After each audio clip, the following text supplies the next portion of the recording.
Hello everyone, welcome back to O2IS Academy YouTube channel. So here we are pursuing with our Polity Byte series जिसमें आज हम एक और नया topic लेके आए हैं पॉलिटी को लेकर, that is sources of constitution. हम कॉन्स्टिट्यूशन और पॉलिटी एक ही बात है। सो वो बना कहाँ से, हमने कौन कौन से सोर्सेज लिए। सो आज के पर्टिकुलर लेक्चर में हम यही सब चीज़ें देखेंगे। सो इस पर्टिकुलर लेक्चर या बाकी पॉलिटी बाइट सीरीज के पीडीएफ को डाउनलोड करने के लिए आप हमारा Telegram channel O2IS academy follow कर सकते हैं, प्लस आप हमारी O2IS अकेडमी की ऐप भी डाउनलोड कर सकते हैं जिसमें आपको ये सारी पीडीएफ्स मिलेंगी जिनसे आप बार बार रिवाइज कर सकते हैं। प्लस बाकी सब्जेक्ट्स को लेके भी बहुत सा स्टडी मटेरियल है जो बिल्कुल फ्री अवेलेबल है, वीडियोज़ हैं, ठीक है। So you can download from there. तो ये आपकी प्रिपरेशन में बहुत हेल्प करेगा आपको, बिकॉज रिविजन के लिए will have the readymade materials.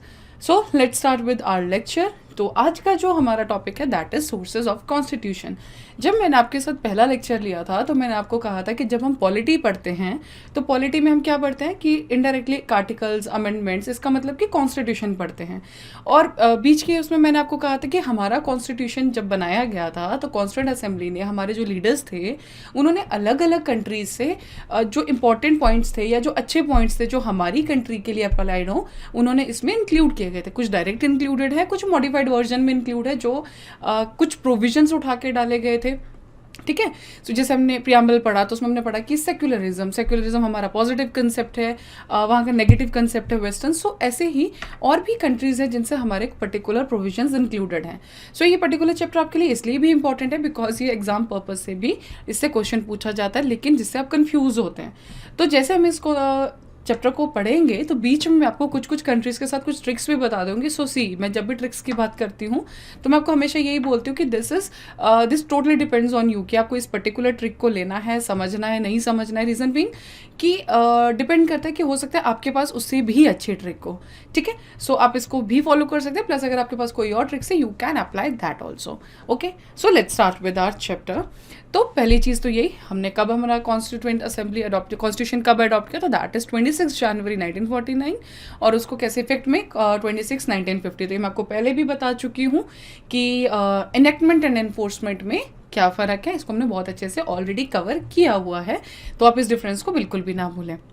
Okay, सो जब बात आती है हमारे सोर्सेज की, तो सी, मैं आपको हमेशा बोलती हूँ कि क्या कॉन्स्टिट्यूशन बनने से पहले एडमिनिस्ट्रेशन नहीं था? बिल्कुल था हमारे पास एडमिनिस्ट्रेशन।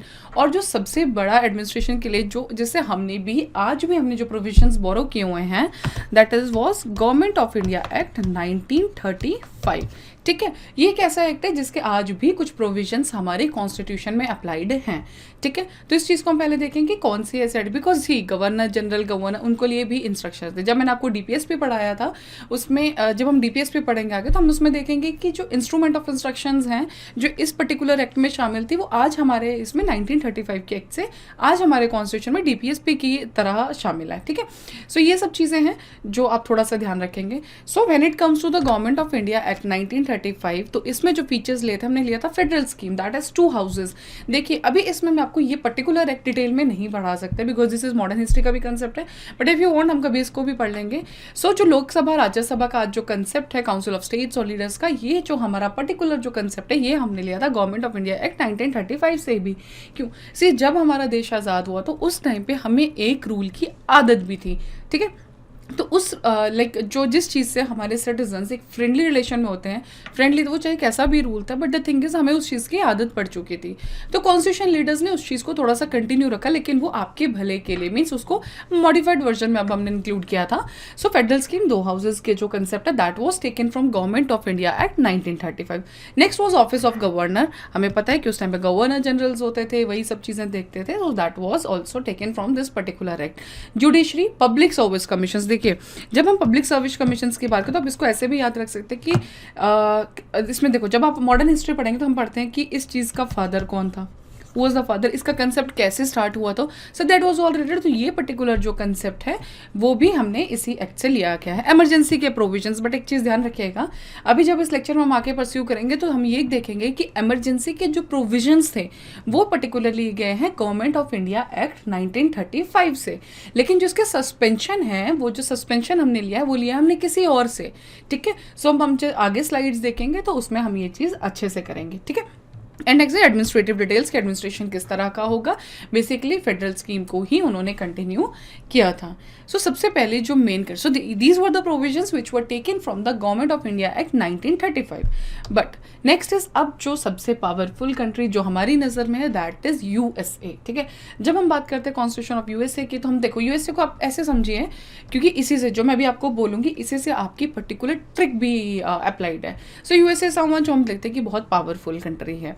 ठीक है, तो पहले हम देखते हैं कि कौन कौन से ऐसे प्रोविजंस हैं जो आज हमारे कॉन्स्टिट्यूशन में अप्लाइड है, कॉन्स्टिट्यूशन ऑफ यूएसए से जो आज हमने बोरो किए हैं. सो पहले separation of powers, that is legislature, judiciary and executive. देखिए दो चीज़ें हैं, जब हम पढ़ते हैं इनके कंसेप्ट तो हो सकता है कि when we study about the constitution of USA में इस पर्टिकुलर कंसेप्ट को, तो अगर हम वो डायग्राम्स जो हम बनाते हैं when we study reasoning also, तो ये बिल्कुल सेपरेट है. ओके लेकिन जब बात आती है हमारे इंडियन को, तो ये कहीं ना कहीं हमारे कोरिलेट भी करते हैं. So there is some part of intersection in these.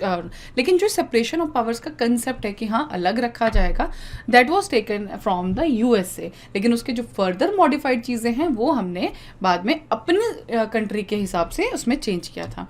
Next is our preamble. ठीक है, मैंने आपको जब हमने प्रियम्बल किया था मैंने आपको कहा था कि हमारे 3 पहले वर्ड वी द पीपल और यूएसए के पहले 3 वर्ड्स आर सेम.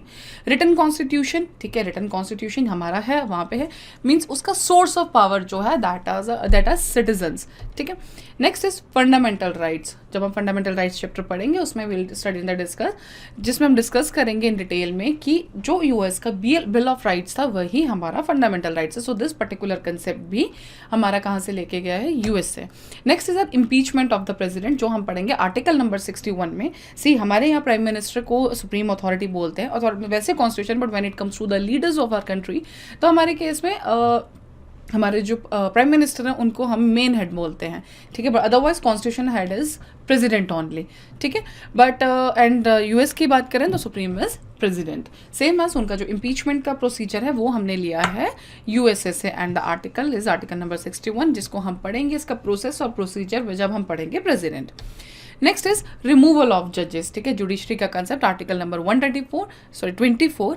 सी जितनी हमारी जुडिशरी की चीज़ें हैं ना, ये हमने मैक्सिमम यूएस से ही बोरो की है, चाहे वो रिमूवल ऑफ जजेस हो, ठीक है, या फिर हमारा जुडिशियल रिव्यू, ये जो सारा कंसेप्ट है ये हमने उठाया हुआ है यूएसए से. उसको फर्दर कैसे मॉडिफाइड किया वो बाद की बात है, लेकिन अभी हम जो इस लेक्चर में पढ़ रहे हैं, हम पढ़ रहे हैं कि कौन सा प्रोविजन कौन से कंट्री से हमने उठाया हुआ है.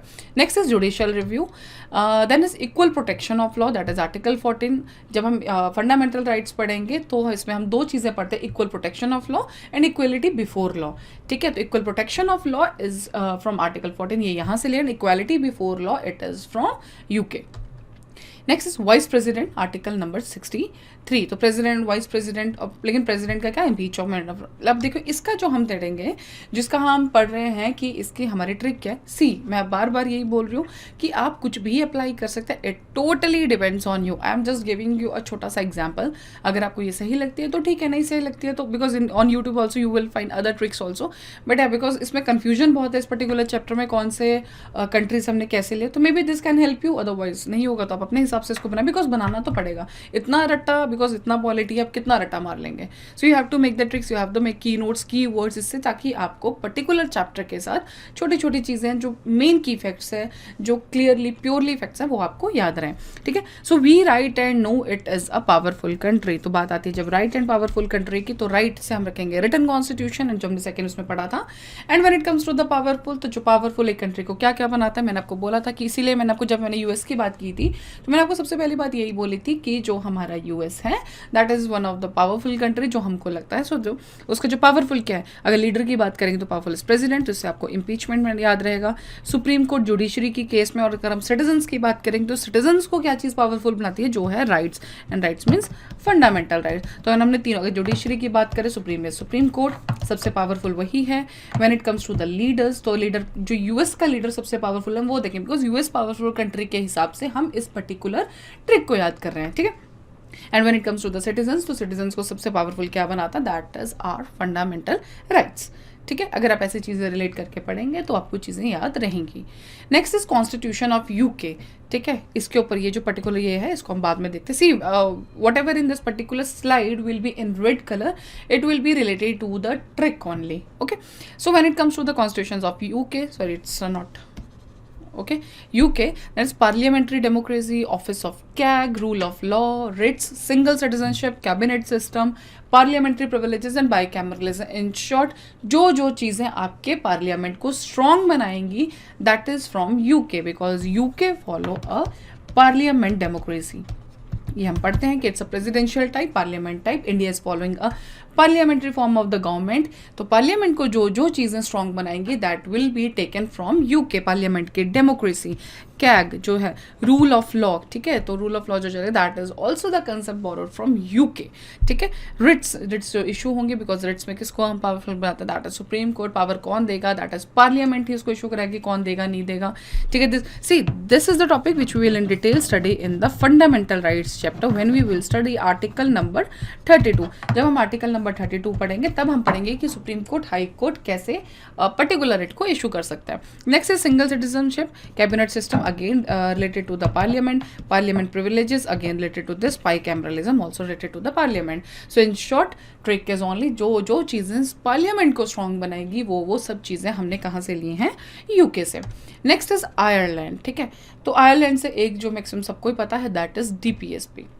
ओके, बट दो चीज़ें और हैं, ठीक है, जो है दैट इज डीपीएसपी, तो सबको पता है. देन प्रेसिडेंशियल इलेक्शन मेथड, जब हमने यूएस की बात की थी, that was impeachment of the president, but when it comes to the elections, that is taken from the Ireland. And third is nomination of members to the Rajya Sabha. अब देखिए, इसकी trick हमने मैंने मैक्सिमम कोशिश किया कि आपको कंट्रीज के बीच में से ही चीज़ें मिल जाए. ठीक है, I have also seen from somewhere the videos and all. ठीक है, बट या जो चीज़ें मुझे सही लगी कि हाँ, ये थोड़ा सिंपल बनाएगा आपको चीज़ें ऐड करने के लिए, so that is included in this particular trick. ठीक है, तो जब आयरलैंड की बात करें, so you will take these 3 words, that is red, and this R से राज्यसभा, ई से इलेक्शन, बात प्रेसिडेंट की है, and D is DPSP. DPSP सबको याद रहता है, but these 2 are the thing जो आपको इस पर्टिकुलर इसमें याद रखना है.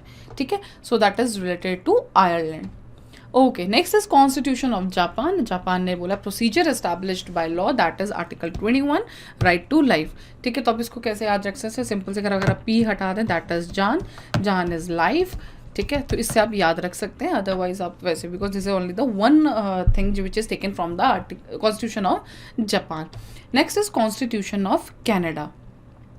ओके, नाउ क्वाजी फेडरल्स, इससे कनाडा से हमने क्या क्या लिया है, जब हमने पार्लियामेंट, जब हमने यूके पढ़ा, सो वी हैव स्टडीड कि जो चीज़ें पार्लियामेंट को स्ट्रॉन्ग बनाता है या पार्लियामेंट के रिलेटेड है, that is taken from the UK.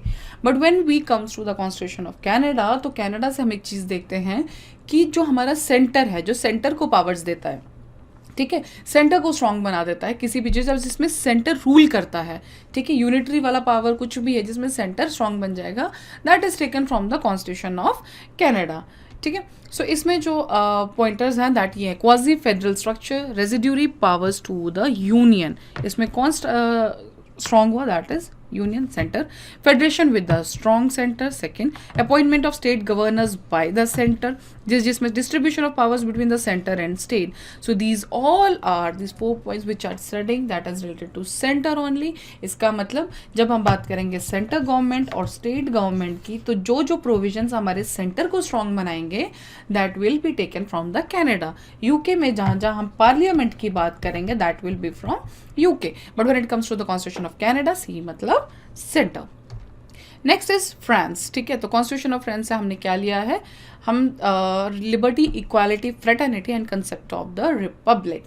तो सिंपल सी बात है, जब हम बात करेंगे फ्रांस की, तो फ्रांस FRA, फ्रेटर्निटी अगर आपको याद आता है, तो लिबर्टी, इक्वालिटी, फ्रेटर्निटी हम वैसे भी साथ में ही पढ़ते हैं, एंड द रिपब्लिक, ये वैसे भी एक नॉर्मल सा कंसेप्ट है जो हमें याद रहता है. बिकॉज सी, मुझे नहीं लगता फ्रांस के लिए आपको नॉर्मली ट्रिक की जरूरत पड़ेगी. रीजन भी लिबर्टी, इक्वालिटी, फ्रेटर्निटी, रिपब्लिक, ये हमको वैसे भी रटा ही हुआ है कि ये फ्रांस से लिया गया है.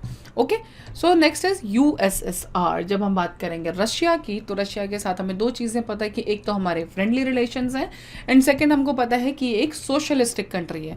तो सोशलिस्टिक कंट्रीज आप सबसे पहले निकाल लीजिए सोशलिस्टिक प्रिंसिपल्स. ठीक है, बसते हैं 3, दैट इज 3 जो पॉइंट्स बसते हैं, that is fundamental duties, justice and ideas of justice in preamble. ठीक है, तो हमें ये चीज़ याद रखनी है. सो देखिए, जब आपकी दोस्ती है, रशिया और इंडिया दोस्ती है, तो दोस्ती है तो आपकी कुछ ड्यूटीज़ बनती हैं, ड्यूटीज़ में आपकी प्लानिंग बनती है. ठीक है, इसमें एक चीज़ मेंशन थोड़ा सा आई थिंक मिस हो गया point, that is 5 year plan. That is also the concept which is taken from the Russia. Okay, तो Russia plus India are friends, तो उनके कुछ ड्यूटीज़ है, फिर उनकी प्लानिंग बनती है, और उसके बाद अगर आपकी कुछ ड्यूटीज़ हैं तो आपका फर्ज भी बनता है कि आप उनसे जस्टिस करें, आप दोस्ती में आप साथ निभाएं, जस्टिस करें, ठीक है। So this will be things. तो रशिया प्लस इंडिया फ्रेंड्स से याद रखें, फ्रेंड्स की कुछ ड्यूटीज़ होती हैं एक दूसरे के लिए, फिर आप प्लानिंग करते हैं कहीं जाने की, बट आप उसको जस्टिस भी करें। सो तो ड्यूटीज़ से fundamental duties, plan is 5 year plans and justice is this. और सोशलिस्टिक प्रिंसिपल, तो यूएसएसआर। जब भी हम सोशलिज्म की बात करते हैं तो वी जो हमारा सबसे पहला एग्जाम्पल आता है that is Russia only. Okay, next is constitution of Germany. तो मैंने आपको बोला था कि एक हमने पढ़ा था provisions of fundamental rights, sorry emergency के प्रोविजंस हमने कहाँ से लिया है, that is government of India act 1935। But when it comes to the suspension, तो वो हमने लिया है जर्मनी से। जब हम जर्मनी की बात करते हैं तो हमें जो एक नाम याद आता है दैट इज हिटलर। तो हिटलर, अगर हिटलर है तो उनको हिटलर बोला तो आपको सबसे पहली चीज़ वही है सस्पेंशन ऑफ फंडामेंटल राइट्स, ठीक है। तो ये जो पर्टिकुलर प्रोविजन है ये हमने कहाँ से लिया है, जर्मनी से लिया है, ठीक है। और एक और चीज़ है, कॉन्स्टिट्यूशन ऑफ जर्मनी को हम वेमार रिपब्लिक कॉन्स्टिट्यूशन भी बोलते हैं। सो जर्मनी, हिटलर क्या करेंगे, फंडामेंटल राइट्स को सस्पेंड कर देंगे, ठीक है। Then is Australia, this is something important. तो ऑस्ट्रेलिया से हमने लिया एक तो हमारी कॉन्करेंट लिस्ट। इस थर्ड लिस्ट को लिखने के पीछे आर्टिकल वो क्या है, क्योंकि हम पढ़ते हैं union list, state list, third list. Third list क्यों मेंशन किया, that I let you know. उसके बाद freedom of trade, commerce and intercourse, plus joint sitting of the 2 houses of parliament and language of the preamble. Fine. So when it comes to the Australia, तो Australia में हम क्या देखेंगे, आप TRA उठा लीजिए। So trade, commerce and intercourse, L is language, ठीक है। तो थर्ड लिस्ट या T से आपका एक ये थर्ड लिस्ट भी जो है कॉन्करेंट लिस्ट, ये पर्टिकुलर कंसेप्ट सामने लिए हैं कॉन्स्टिट्यूशन ऑफ ऑस्ट्रेलिया से। Next is constitution of south Africa. South Africa से आप सबसे पहले किसका नाम याद करेंगे, महात्मा गांधी जी का। तो हम इसमें ध्यान रखेंगे कि महात्मा गांधी जी ने सबसे पहले साउथ अफ्रीका को सुधारा, अमेंड किया, उसके बाद वो इंडिया को अमेंड करने के लिए आए। तो इससे आपको क्या याद आएगा कि procedure for amendment of the constitution is taken from the South Africa. Mahatma Gandhi ji को याद कीजिए और उनको बोले, तो आप उन्होंने क्या किया था, पहले उन्होंने साउथ अफ्रीका में चीज़ें करी, उस साउथ अफ्रीका को अमेंड करा या सुधारा, उसके बाद अब वो इंडिया को अमेंड करने के लिए। So that is procedure for amendment of the constitution. Okay, so and election of the members of Rajya Sabha, ये पर्टिकुलर चीज़ आप याद सकते हैं। So that's all about the are sources of the Indian constitution. देखिए इसको ट्रिक्स को मैं अभी फिर रिपीट करूंगी कि आप इन पर्टिकुलर ट्रिक्स को फॉलो कर सकते हैं, लेकिन अगर आपको लगता है कि नहीं आप कुछ और चीज़ में ट्रिक बना सकते हैं, हो सकता है आप इससे भी अच्छा ट्रिक बनाएं जिसमें आप सारी कंट्रीज एक ट्रिक में कवर कर दें, that's all depends on you, ठीक है। But the most prior thing is कि ये पर्टिकुलर टॉपिक है बहुत छोटा सा, but it is very important, because कहीं ना कहीं क्वेश्चन में या ऑप्शन में कुछ भी, because polity is something direct question तो है, बट इट कैन ऑल्सो भी इंक्लूडेड इन योर ऑप्शंस, और अगर ऑप्शंस आप एलिमिनेट कर पाए तो हो सकता है आप डायरेक्टली आंसर्स भी क्लिक कर जाएं। Okay, so that's all about this chapter. Thank you so much, hope you like this lecture and it will help you in your preparation. Thank you so much.